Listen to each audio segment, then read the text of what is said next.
Hello, and welcome to another edition of Interviewing the Legends, brought to you by the Publicity Works Agency, devoted to promoting musicians and authors worldwide. Call us today at 941-877-1552 to start your free publicity evaluation. Remember, we shine only when we make you shine. Please welcome the host of Interviewing the Legends, music journalist, author, and entrepreneur, Ray Shasho.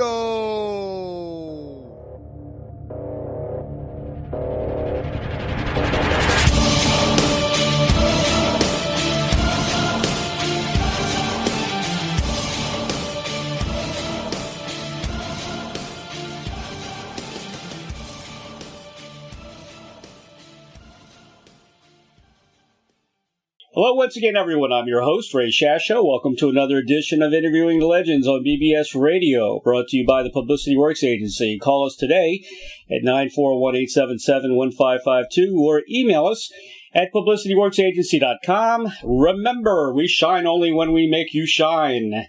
Stanley Livingston can already boast a career of more than 58 years in the entertainment industry, including a phenomenal 12-year run as Chip Douglas as one of the television's most popular and durable series, My Three Sons.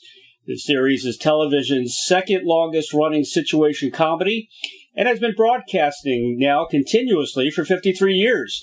The Emmy-nominated and Golden Globe-winning show debuted in 1960 and ran through 1972. A total of 380 episodes were produced. Following its primetime run, My Three Sons immediately went into syndication, where it aired daily for the next 13 years. In 1985, Nickelodeon began airing the vintage black and white episodes of My Three Sons several times a day. The show became a smash hit with a new, younger generation. My Three Sons helped launch the TV Land Network in 1995. My Three Sons is also aired on the Family Channel, the Family Net Channel, as well as HALLMARK'S, the ODYSSEY Channel. My Three Sons is also seen internationally in Japan, Australia, New Zealand, and in many countries in Europe. And My Three Sons currently airs daily on the Me TV network. Please welcome author, director, producer, and My Three Sons, Chip Douglas, the third son of Steve Douglas, on the television series My Three Sons, Stanley Livingston. Hello, Stan. Hey, Ray, how are you? We're doing good, man. It's been a while since we talked. That's a heck of an introduction. Yeah, and I had to shorten it a little bit, too. Well, you just reminded me I needed to update that. You probably got that from my website. Actually, My Three Sons, as of this year, will be on TV 60 years. Oh, wow. Not 53, 60. Yeah, we're celebrating our 60th year on television, literally without going off. I mean, it airs in some way, shape, or form, whether it's on Me TV. I think it's on every morning. Yep. But, yeah, it's, been shown locally. I guess I still have film chains or video chains that show it. And, yeah, it just keeps going on and on and on. Who knew? That's crazy. You know, today on Fox, on the webpage, Fox News, did you see the entertainment section? No. Yeah, it was talking about how it was a big gamble for them to have,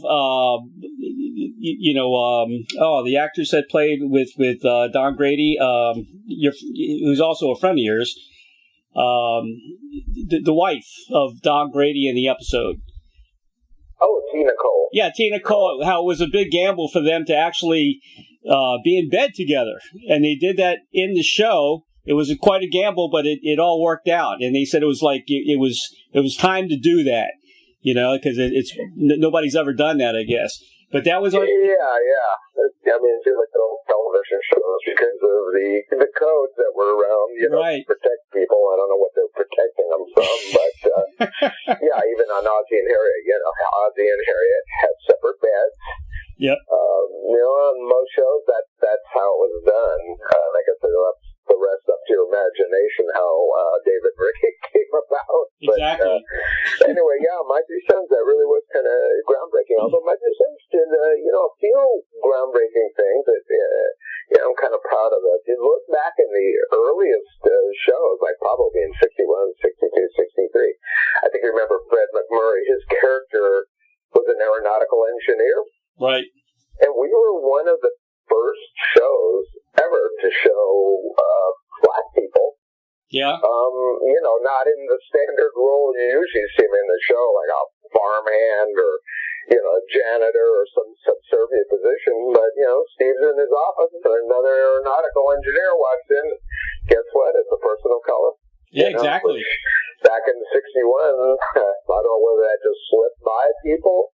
But, I'm proud to think that the producers of the show, really were an equal opportunity employer back then, but we're kind of setting the pace for things yet to come.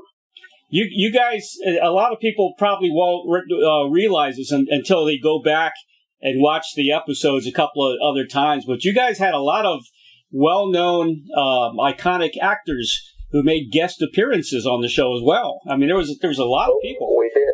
Yeah. Yeah, I think there's a page, if you go on the internet and put in My Three Sons, right, and put in full cast, list us, obviously, Fred McMurray, William Frawley, William Demers, Don Grady, Tim Considine, myself, and my brother, Tina Cole, but it goes on to list all the people who did make appearances on the show, and it's amazing what it was.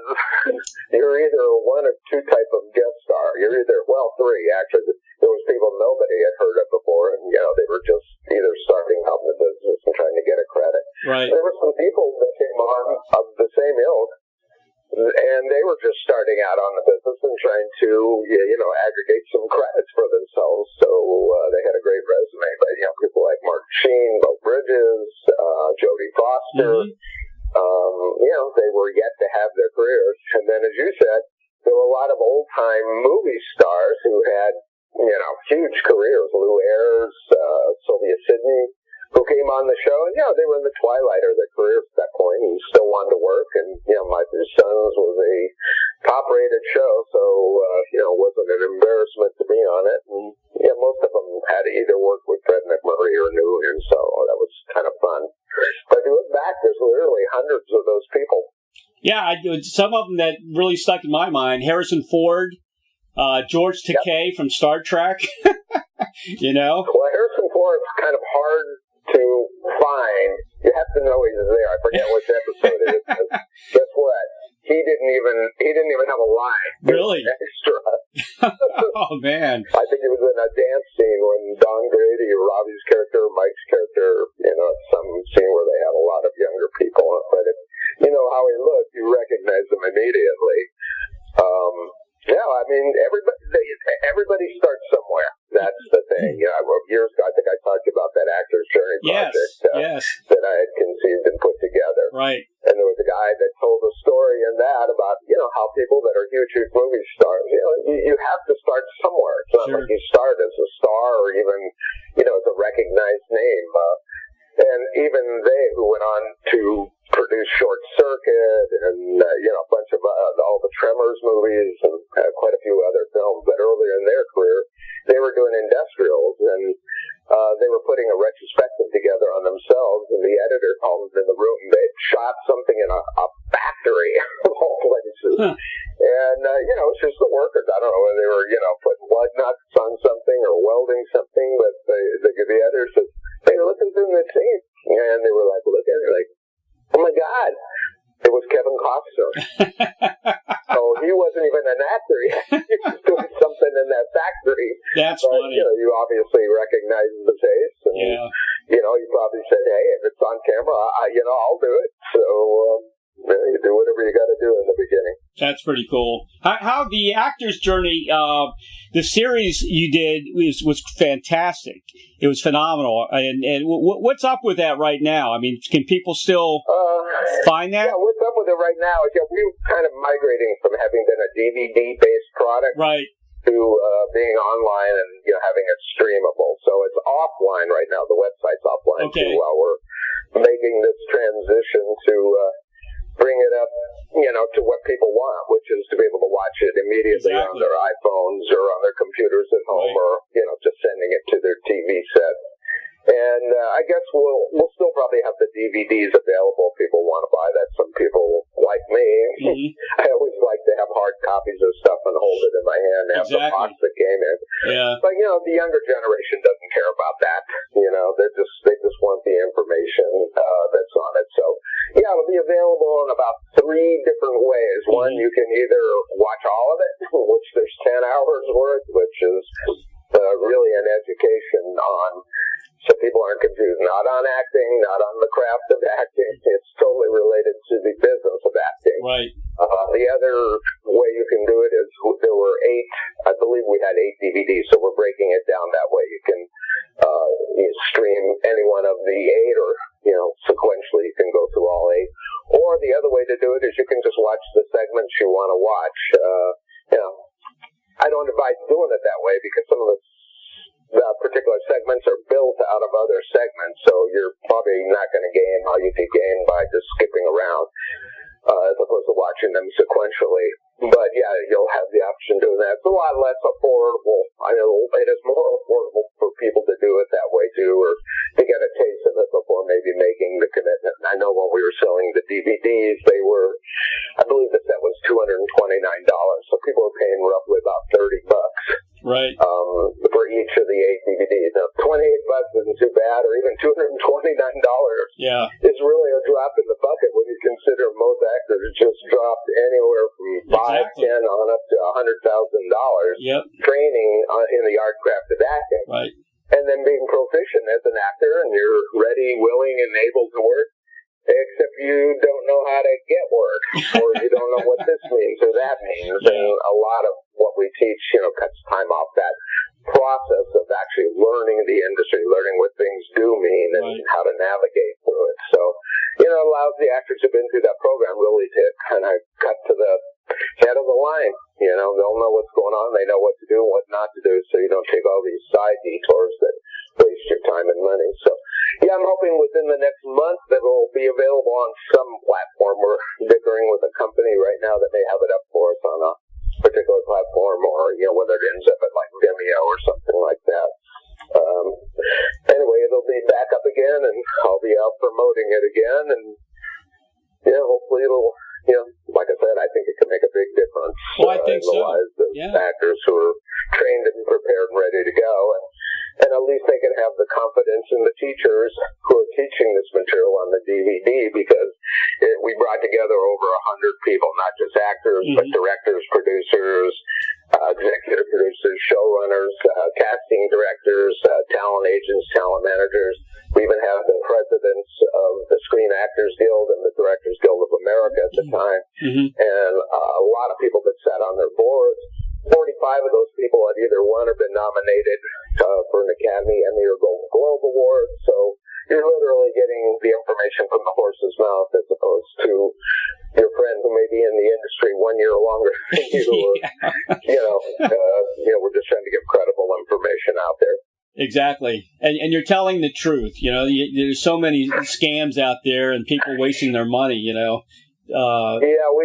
have a whole section on that, a segment, called Gray Areas and Scams and Exploitation. So, there's a lot of it. When you don't know what you're doing, you're susceptible to being, I don't want to say con, but being induced to take something that sometimes the payoff really isn't there, and the information is not what it should be, because it's being taught by somebody who, they don't know, but even though they don't know, they're going to tell you how to do it, as opposed to people who do know and been doing this, for 20, 30 years. So that's the big difference. Last time we talked, I think we were just talking about a project you were doing. It's called In the Picture. That was that Cinerama project that was involved. Talk a little bit about that, because I find that fascinating. Yeah, well, what's interesting is, I was in a Cinerama movie. Right. I was a kid or a teenager. I was in How the West Is Won, which good movie. Ended up being the last Cinerama anything made. And Anyway, a friend of mine restored all the Cinerama movies. He's been doing this over years. Right. Over the years, quite a few of them. And, the early ones were like travel logs, but they presented widescreen format in the motion picture industry. Before that, everything looked like a TV set. Even when you went to the movies, it was that 3x4 format. Right. There wasn't like what you have at home where you see widescreen, right, which is 16:9, or ultra widescreen, which I think is 2.35 to 1. So, the aspect ratio is very wide. But what started that was Cinerama. And Cinerama came about in 1953, and they made, like I said, these a little bit more than documentaries, but they were basically like travel logs. The camera didn't move much; there wasn't a story, but they were so astounding looking to the audiences back then who were used to seeing these smaller screens. It didn't matter what movie you were in; that's the way every movie was made. Right. Up to that point was 3x4. That it caught on, and it was a huge event. I think 1953 to about 63 when these various Cinerama movies were made. They pull in huge audiences, and they were like an event. People would show up at the theater wearing their suit and tuxedo. It was quite astounding. But what it did is it brought people back to the theater because TV had come along in the late 40s, and people were installing television sets in their homes. Right. And, they were luring all the movie audiences away. So they had, I think, something to get butts back into seats. And this idea of widescreen presentation seemed to fill the bill. Anyway, and it eventually evolved. The last Cinerama movie made, and for people that don't know what Cinerama actually is, it's 3 cameras. There's 3 cameras that are interlocked together, and they basically look at whatever you're shooting. So it gives you a field of view of almost 180 degrees. I think it's like 172 degrees. So when you see that projected on the screen by 3 projectors, and there's kind of a faint line or a seam where they come together, but it's pretty faint. Yeah. It really is astounding to see, especially if you have scenes with motion where you're having a forward motion, because it's kind of like riding in your car. How when you're driving, when you're looking forward, it's just sort of static and you're driving at it. But if you look out either side, everything is whooshing by. That's the sense you get with Cinerama because of the curvature of the screen. So anyway, Cinerama's been around a while, and I knew this guy, Dave Strohmeyer, who had just restored How the West Was Won, and they re-premiered it, I think it was in 2010. Right. And he got the idea to do a new Cinerama film, so approached me. I became one of the producers on it, and then he talked me into being in it. And anyway, it was kind of interesting, and I guess from just an historical point of view, of a person who was actually in the last Cinerama movie made in '63, and then here's that same person in a Cinerama movie 50 years later. Yeah. Kind of recursive, but actually very interesting. So yeah, we did this film.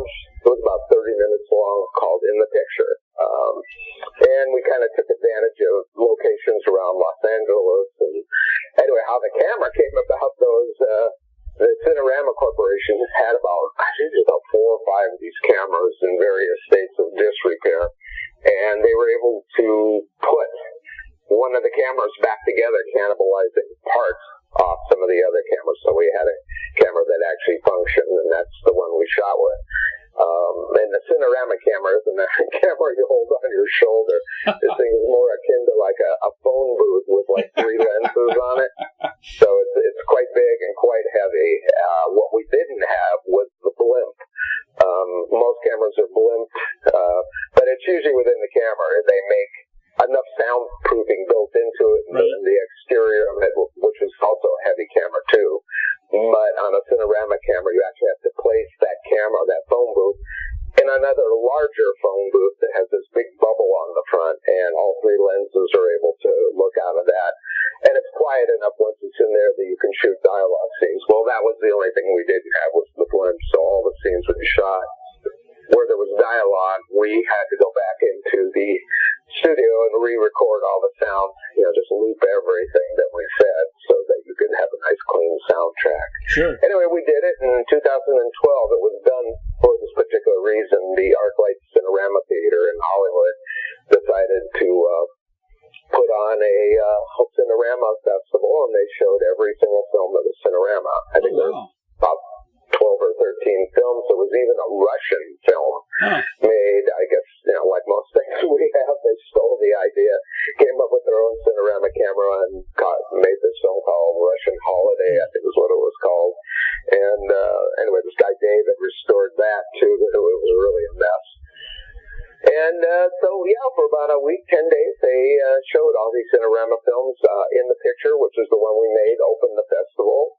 And, it was pretty well received. We were, shocked at how well it went.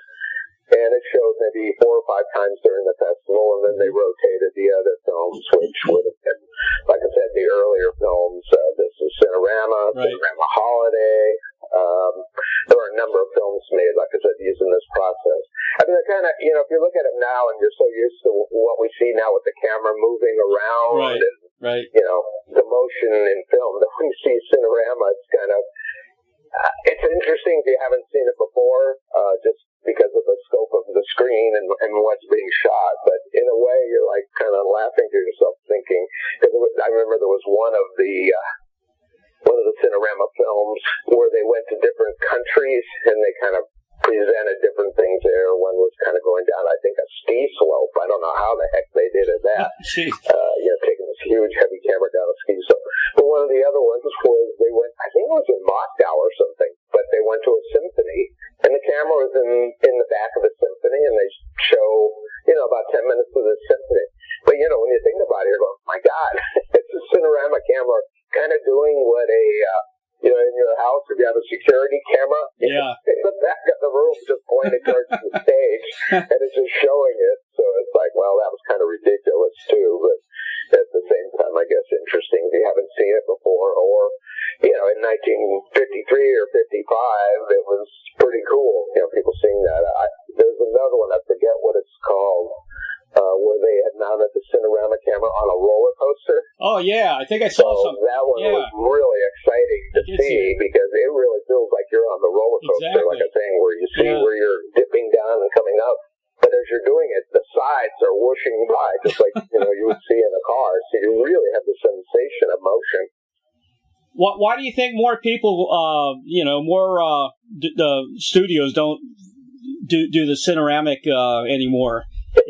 Yeah, it's not from a cost point of view, not cost effective to do it. It's expensive. But Cinerama morphed into, they found a way to do it in a much more streamlined way, basically through the lens and through changing the format of the film. Basically Cinerama's 3 strips of 35 millimeter film running through 3 different cameras that are interlocked. Right. And then in the end, you sync those back up in the projection room, and you still have to have 3 projectionists because, if you're showing one film, it may move up and down a little bit, but it's really distracting if you have 3 projectors and one of the panels is not in alignment. So you have to have a projectionist to kind of turn this little knob that if the panel raises up and it's just a little bit higher than the other one, it looks weird. So they just tweak it all during the projection process. What it morphed into was, you know what Panavision is. There was I think it's called Panavision Ultra 70. So they figured out a way to make these lenses, anamorphic lenses, that would take that same field of view just a slight bit left and project that instead of on the 35 millimeter film. They projected it, but they captured it onto 70 millimeter film. And then, so it's squeezed. Right. The whole thing is squeezed onto 70 millimeter, but it's only one lens. Now, when you go to the theater, you have a projector that has an anamorphic lens, and when you throw it through that, when you project it, it unsqueezes it, and it covers the same area as the Cinerama, film projected onto a screen. So it's, pretty much the same thing, but now you're dealing with one camera, one lens, so much more efficient. Two-thirds less expensive, because you can actually squeeze all this on the 35 millimeter film too, but for the sake of resolution, they were doing it on 70 millimeter. And it looks pretty much perfect. There were only 2, what I would call scripted Cinerama films, which was How the West is one, which is probably the best example of how it was being used. And the other one was The Wonderful World of Brothers Grimm. Mm-hmm. Yep. I don't know if you saw that when you were a kid. But it's the story of what was it, the Hans Christian Andersen brothers who wrote all those fairy tales. Right. And, so they had that theme locked into it. I think Russ Tamblyn was in it. And I'm trying to think who else. Was it Lawrence Harvey? Somebody like that. Mm-hmm. But it was pretty good, too. And they actually moved the camera around the net, even more so than How the West was one. But after that, they went with this other format, the Ultra 70 anamorphic, Panavision Ultra 70 anamorphic, and they made some other films. So Mad World was done that way. Trying to think what else was this Stanley Kubrick film. Where they go to the moon or go to Jupiter. Oh, shoot. Yeah. 2001. Yeah, I got 2020 in my mind. Yeah, that was shot that way too. So yeah, that was they were a good actually movie. able to fill up the screen with this image the same way you would have seen it, on a Cinerama screen. I tell you, Stan, I like the old way of shooting movies better. Now they're getting computer generated, and they kind of look stupid in a way when they do that. And the other thing I don't like is when it's in a dark place, you can't see anything, and that was the problem they had with Game of Thrones. On the big battle scene, with the White Walkers, because nobody could see it because it was so dark. So that is an issue with digital cameras. And debating which one you're using, I don't know what they shot with. I mean, there was probably an Arri Alexa is what I'm pretty sure was shot on, or maybe a Red, right? Which was one of the first high-end digital cameras to come out. That was always the thing. It's like, how do we do this cheaper? Because film was so expensive. Right. The process of filming, you got to buy the film, then you shoot it, right. Then you got to store the negative, then you got to make prints off that negative so you can edit. And, once you get it all together, then you got to make other prints where when you shot it digitally, you've got it, and it doesn't degrade when you go from print to print. When you make a copy of a film, it degrades when you go to the next copy, just slightly. But if you're doing things like Star Wars or movies where there's effects, where you're actually taking multiple strips of film, and they each have something different on them, but it's all in the same scene, and it's put together, unless you have real high-end shooting in 70 millimeter, there's a degradation of how the film looks. So that's always, like in the old days, if you notice when they shot somebody and they had rear screen projection. Right. The rear screen, the background always looked grainy because of that. Unless you up the film stock to a higher resolution like 70 millimeter, which is very, very expensive to do, so it just wasn't done. But, everybody saw the potential in the early days of videotape, how easy it was to work with, but it was just such, crappy resolution. Oh my God, it looks terrible. Can't, really do this for feature films, for TV maybe. Right. But,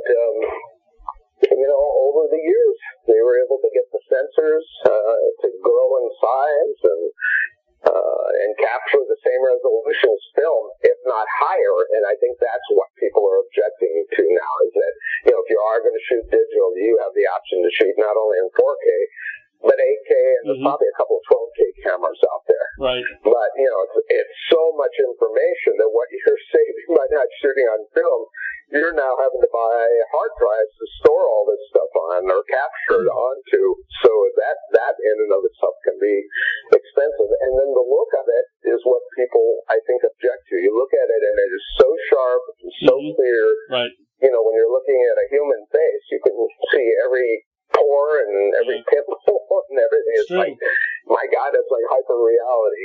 And I think they've got to find that sensibility where it's digital, but there's the elements of film there. See, what people don't realize when they're looking at film, which was the highest resolution you could get, as opposed to high resolution digital, is in film there's this thing called bokeh.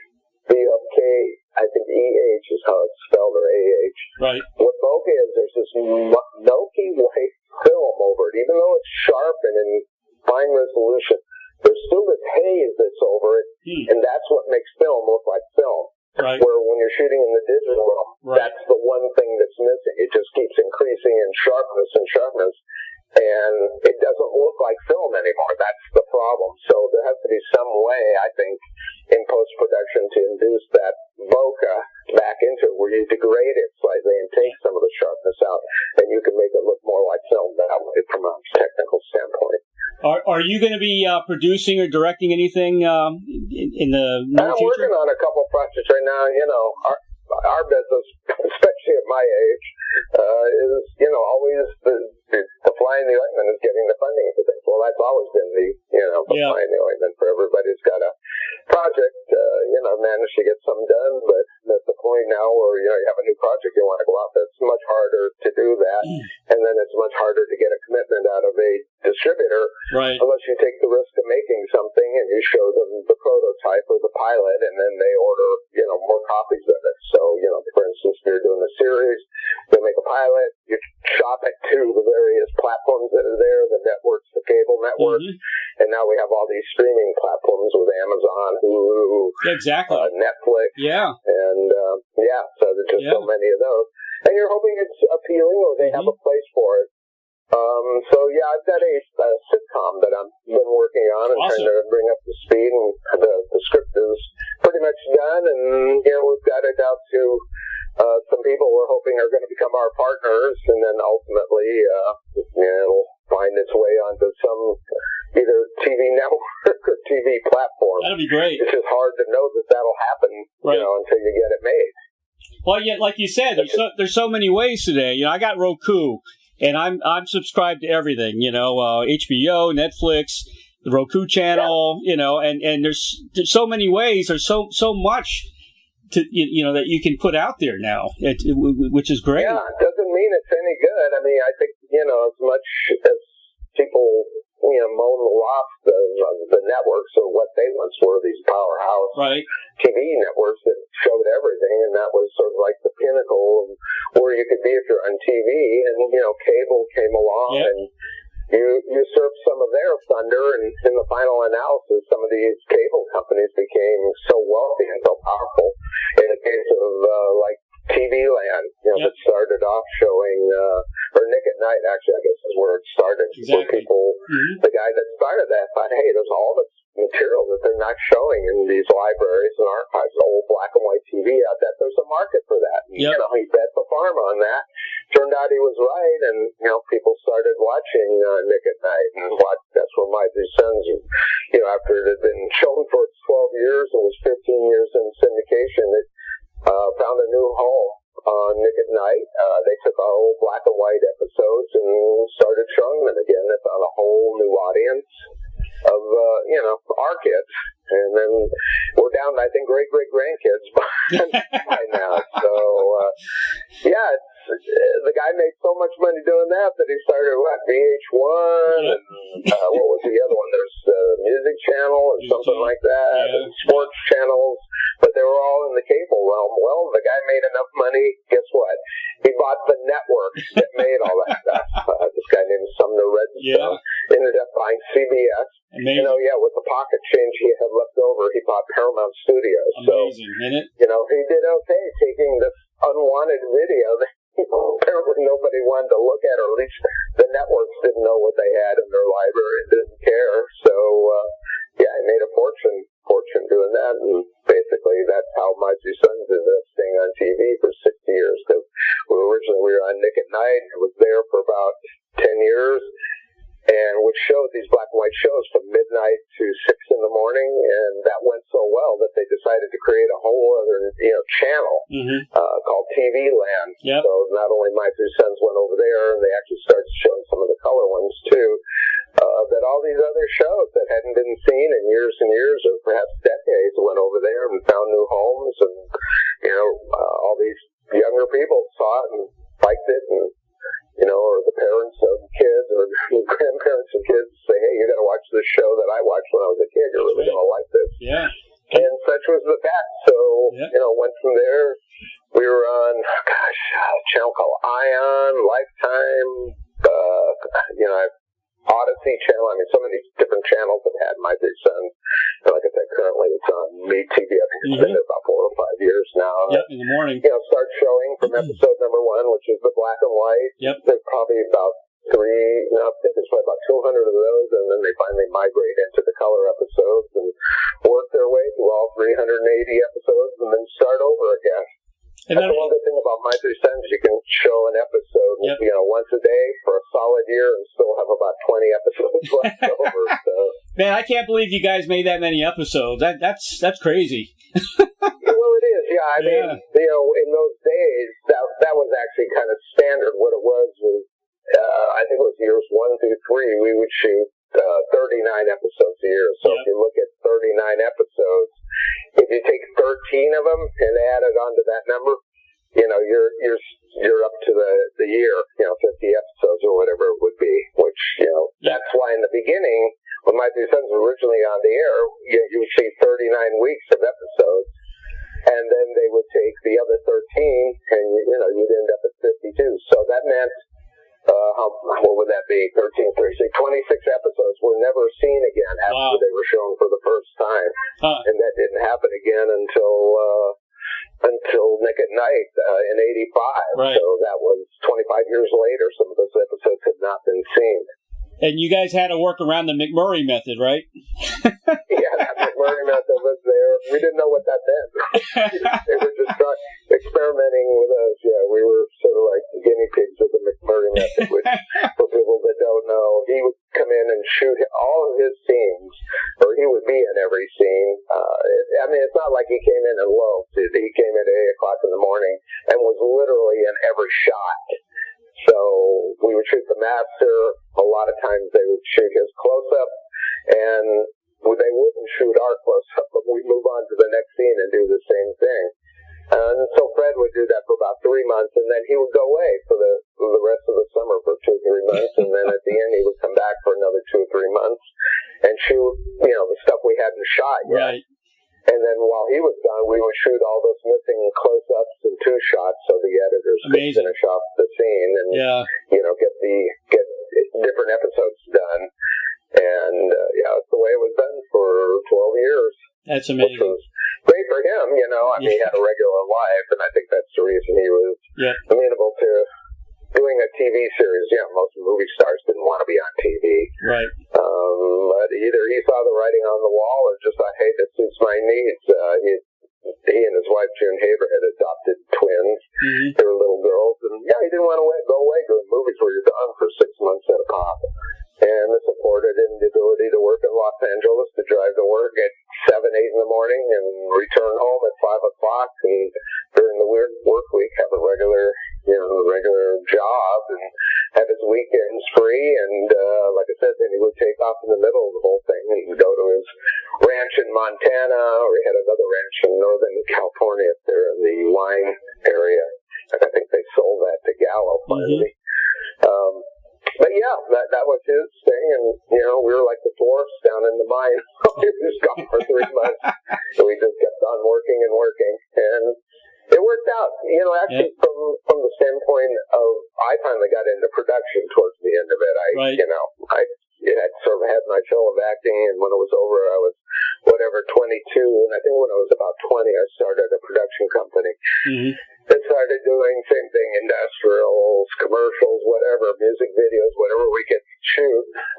But I learned everything that I learned behind the scenes on My Three Sons. Everything from the editing to cameras to film stocks to how to, put a production board together so you know how to shoot. Yep. And, the people that were teaching me this stuff were only too glad to teach it to me. Taught me everything they knew, and so you learn how to do it. You learn from really, really good people. I availed myself to that, and it was a great experience. So I've had that. My portfolio just when I went out and went on my own, it's like, okay, I know what to do here. I know what the problems could be. Right. That's really all production is. You know where you're going to shoot. Sure. What you're trying to do is anticipate all the problems that could come about that day, whether with actors or production schedules or locations and things like that. That's what you learn. Yeah, raising the money, that's the hard part. It is. Well, that's what I'm saying. That's the unglamorous part of being in this business and saying you're a producer. It sounds great. Really, all it is, you're trying to meet people, be introduced to people that, are either wealthy individuals that have discretionary cash and don't mind putting it up. They're going to gamble it on something anyway, and some of them have an affinity for TVs or movies and want to be part of the action, and those are usually the type of people that, want to. I really loathe to use that word invest in the movie industry, because it's not really an investment, no more so than when you go up to Las Vegas and you play poker. I mean, I guess you could look at that as an investment, but it's truly not. So you just got to like what you're doing, just how like people like gambling. You're willing to risk that money, and if it all goes bye-bye, you're okay because you had a good time. And same thing in the movie industry. Nobody knows what's going to happen. Doesn't matter if you're George Lucas or Steven Spielberg. Every time you do a project, you're rolling the dice. Exactly. And Steven Spielberg and George Lucas's case, you're talking about dice that cost north of $100 million. And you try to do everything in your power to put a decent package together and hedge your bet. You get Harrison Ford to be in it, and get the best cinematographers and best crew and all that. But in the final analysis, it's the audience that tells you whether you have a hit movie or not. Exactly. That's the problem. You can either make Indiana Jones and the movie, or you can make Howard the Duck. So you get it out there, and the audience looks at it and goes, "Hey, this isn't Indiana Jones. This is Howard the Duck." Well, Stan, I think you're due, man. I think you're going to be the next Ronnie Howard. How's that? I think that part's over, but I'll just be satisfied, to work. Yeah, Ron has done really, really well. He has, but like you said, he had a couple opportunities back there to do things that, you look at yourself and go, what was I thinking? But that would have been a door opener for me, but you were closed off to it instead of being open to it, where he wasn't, and made a couple of crappy films for Corman, but the legitimacy of having those in your portfolio, where you were the director on a feature film at any level, was worth gold. Where I was looking maybe to do something above that, but those kind of films. But that was probably a miscalculation on my behalf. That you just weren't going to get to do those kind of films until you've done the other films. Because I look back and I go, well, wait a minute, Francis Ford Coppola didn't start off with The Godfather. Francis Ford Coppola started off with Dementia 13. Right, exactly. And that was shot in probably 3 days for Corman. So, But, you and Ronnie are very similar. You started out as child actors. He learned the production part of it like you did, just talking to people and wanting to learn. And, I see you and him very similar. Yeah, very similar. He did some things that I didn't do. He made a short film and entered it into, I think it was Kodak sponsored these festivals, and even him being Ron Howard, he still put his film out there, and it won some kind of award, which anything you can get where people get some kind of recognition for what you're doing is gold. And then so he got a little bit of money to do another one. And that led to him, he was still working as an actor, too. I think it was called Eat My Dust or something that he did. Right. And his deal was, I'll be in it, because Corman wasn't going to make it without him, because he had just come off American Graffiti and, had a little bit of a name, and they felt would bring people to the theater. So he said, I'll let you direct it if you'll be in it. And that's how that deal got made. And, doing a film for Corman at that point was, even though those were B movies, that was probably the top level of those type of B movies. So that was a good career move. Like I said, I had opportunities myself, and I didn't avail myself of those. I was kind of shooting for something different, and sometimes you kick yourself in hindsight and go, "What was I thinking?" But I look at him and I go, "You did, made the right move." That's not to say it was easy for him. I mean, very, very talented, and how you can determine that, it's just not in what you're looking at on the screen, but in your taste for movies. What would make a good movie, and then how to take what's there and then turn that really into something. He has the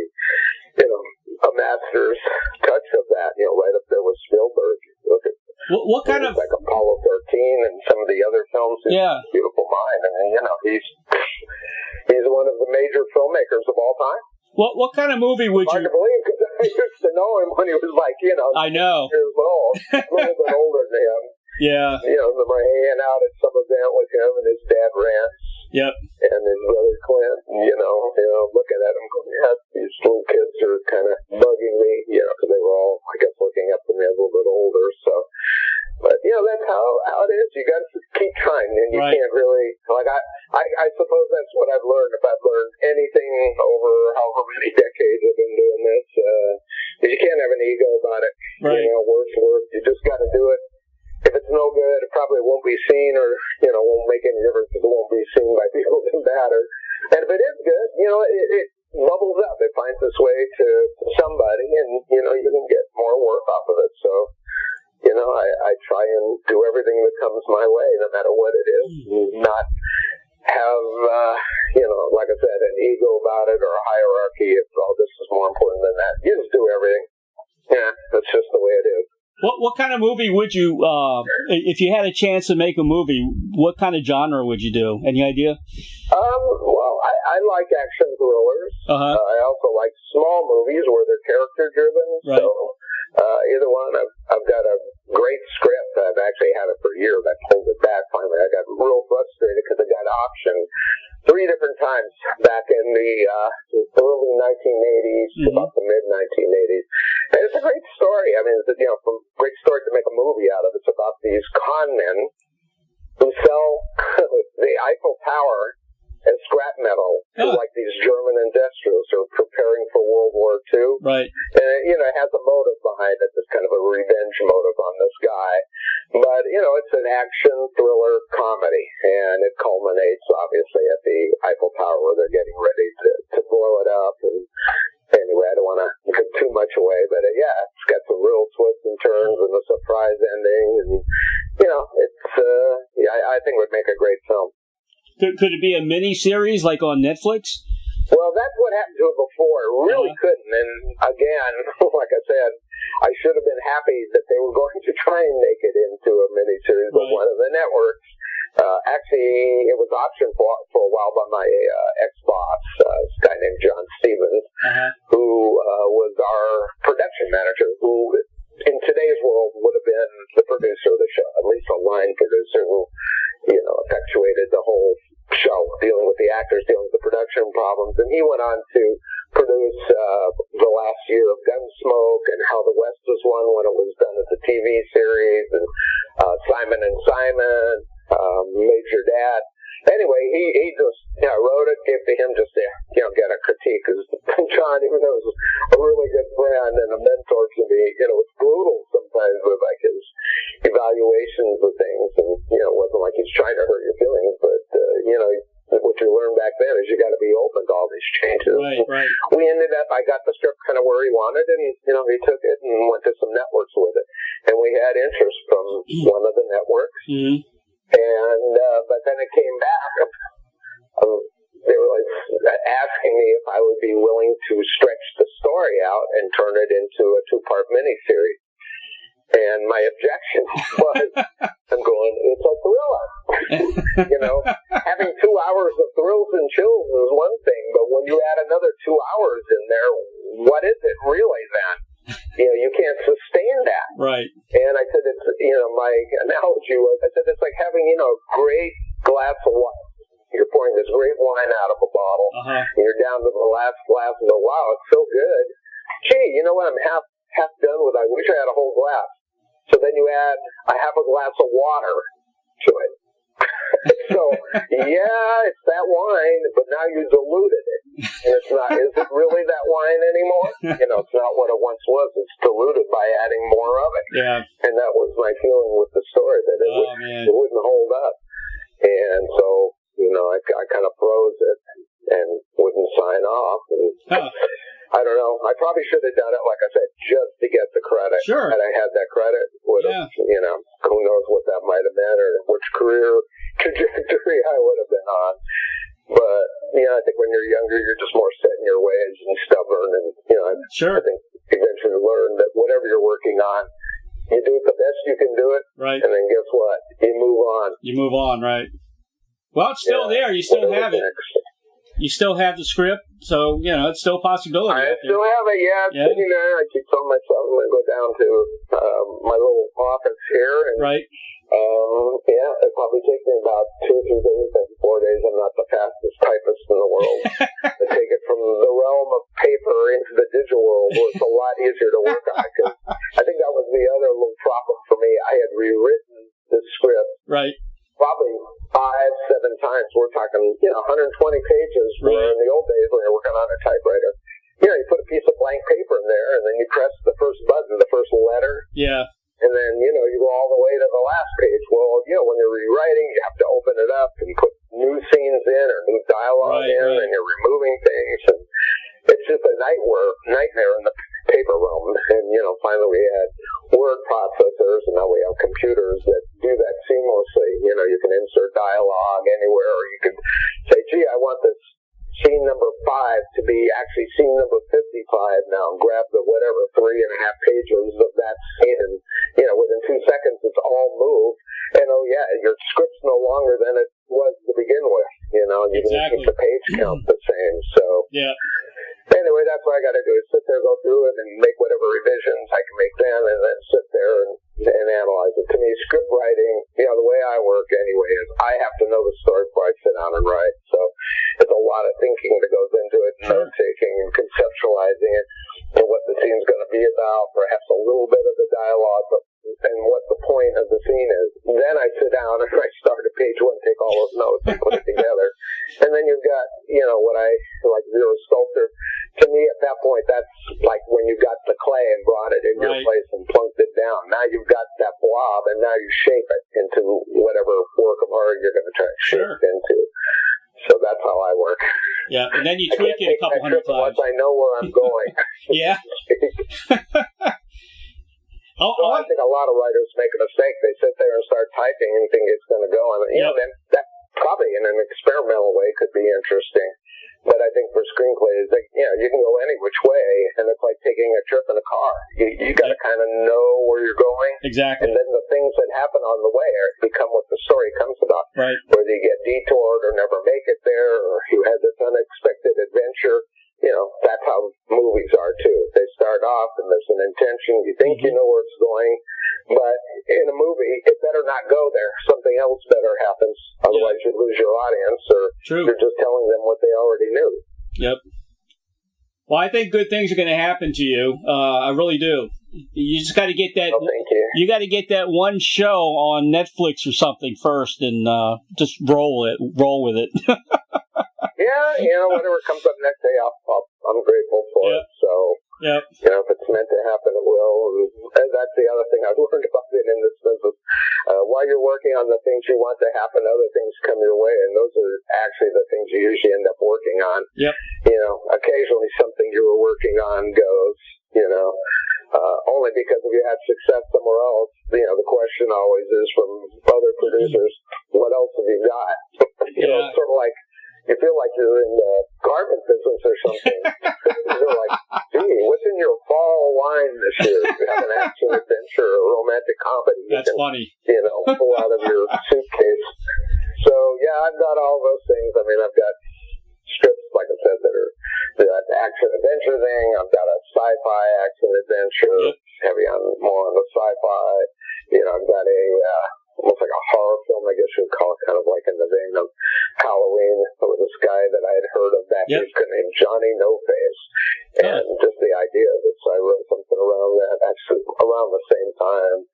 And I've got another film that I went to China for that ultimately didn't get made either. We hooked up with the wrong studio who turned out not to have as much money as we thought. Had a great backlot and a lot of props, great stuff, but no money. That ended up falling through back in the 1990s. But it kind of got resurrected again lately, because I have an Asian guy that works for me as a broker, and we've had some interest in it to shoot it again in China, because it's based on a true story. Actually took place there. So who knows? Whatever one goes is the one I'm on next. Well, you won't have any problem finding the right actors. That'll be easy for you. I never really worry about that. That's why when I get these, put these packets together to show investors, well, where's the letters of intent from the actors? I'm like, you don't need one of those. No. Because they're not worth the paper they're written on. Right. Because by the time you give me the money, they'll be off on some other project and won't be available. Right. Yeah, usually what I do is I put what I call a wish list, maybe about 10 actors together that I think could fulfill the part. Because that's another trap that you find out if you're, trying to raise money and you're a producer, that if you have it all based on Harrison Ford being, your main guy, or, Brad Pitt or something, he's unavailable, there goes your deal. So you got to have people looking at it with the idea that it could be any one of these 10 people, and they will all suffice. Stanley, what happened to the My Three Sons house? Was there it's still there. There is one real house. It's down in what they call the Wiltern area, right? Which is kind of near where the studio by Paramount. It's just south of that. I think just above Wilshire Boulevard, with the Beverly Boulevard, and then just east of where we used to shoot. And I've been by it actually at one point. In fact, it was right after I did the Actor's Journey. I was thinking, God, you know what I should really do is do like a little documentary on My Three Sons. Of course, I wouldn't have been able to have Fred in it, but at that time, John Grady was still alive. Jeff Barry, Tina Cole, Beverly Garland, Don Lynn, Tim Considine, and do it. And one of the ideas I had was to bring a camera, kind of how they do the reality shows that would follow me around, and go up to that house and knock on the door, and just whatever the reaction would be, either, oh my God, you're the guy in My Three Sons, and say, did you know you're living in the My Three Sons? And they would either say yes or no, or, they could.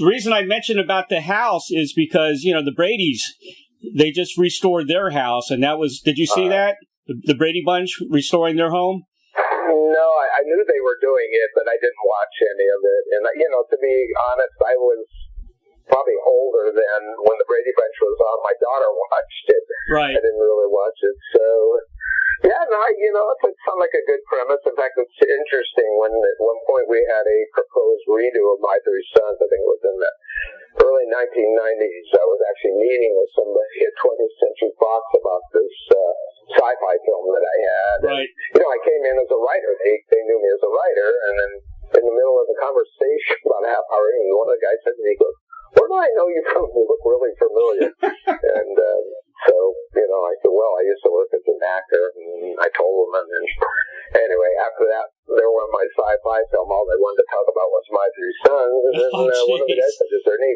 possibility of maybe doing a My Three Sons redo? And I said, well, yeah, you want to go that route? Actually, I said, my brother and I had cooked up an idea to be able to do a remake of it, right.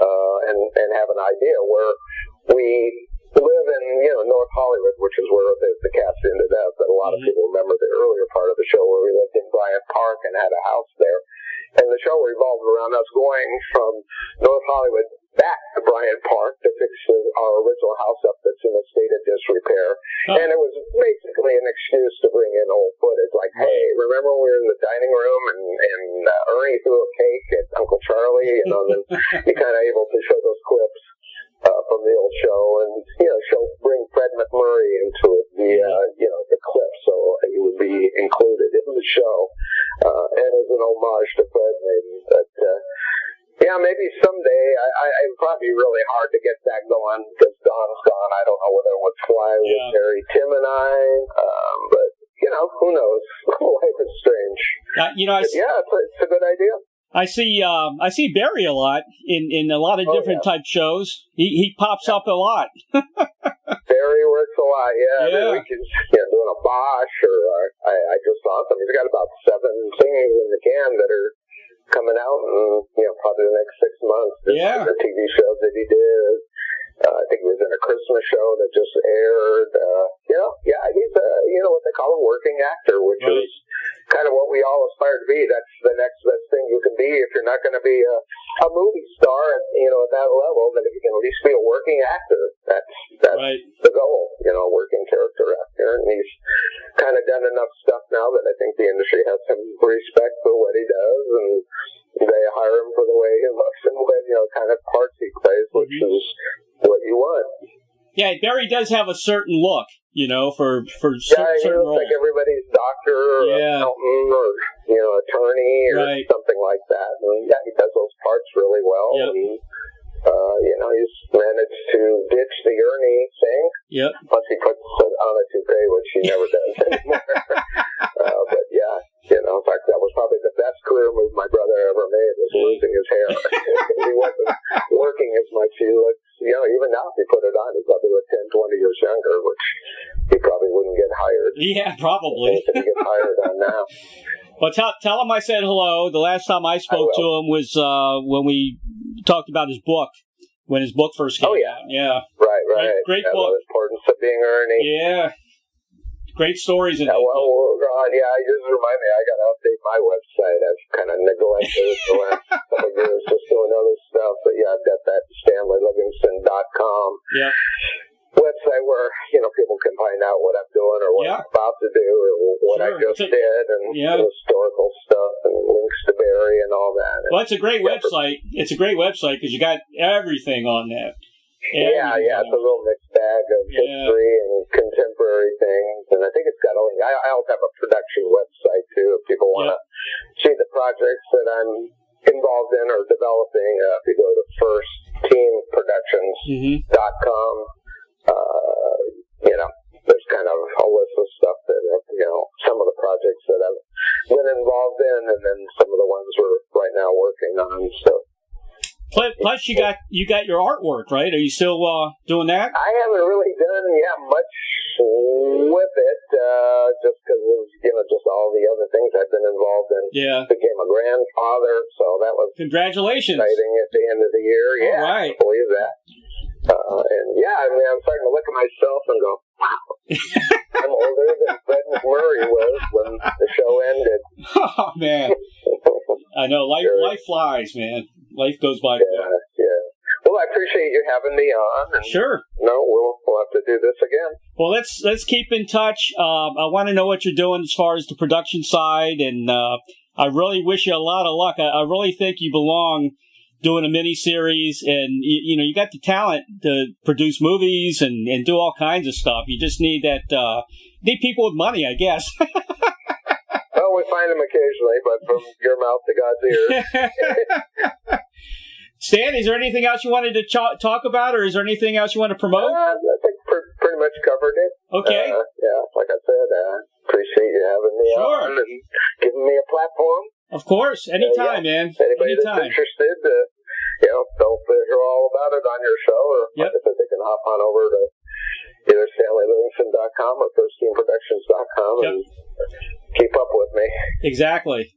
I want to thank you, man, for being on the show today. The best to you and your family, the new grandchild. Have a wonderful 2020. And you too. You have a great. Thanks again for having me. All right, Stan. Take care, man. Bye now. Bye-bye.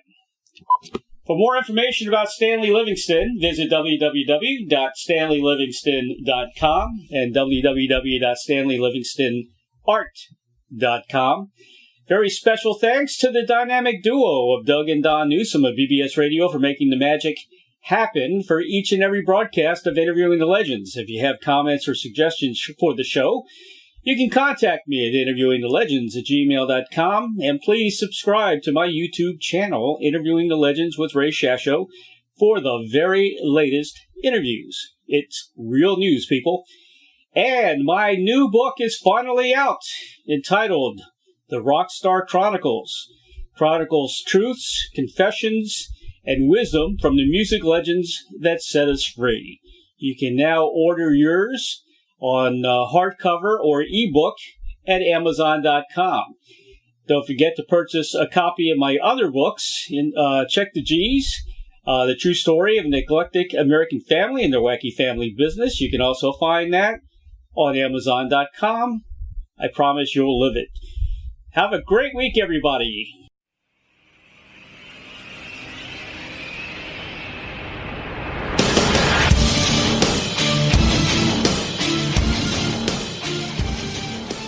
Thank you, everybody, for listening to Interviewing the Legends.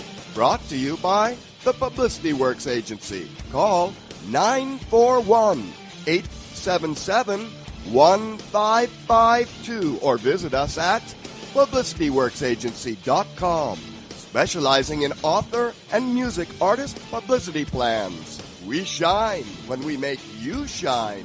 Tune in to Interviewing the Legends every Tuesday at 7 p.m. Pacific Time on PBS Radio, Station 1.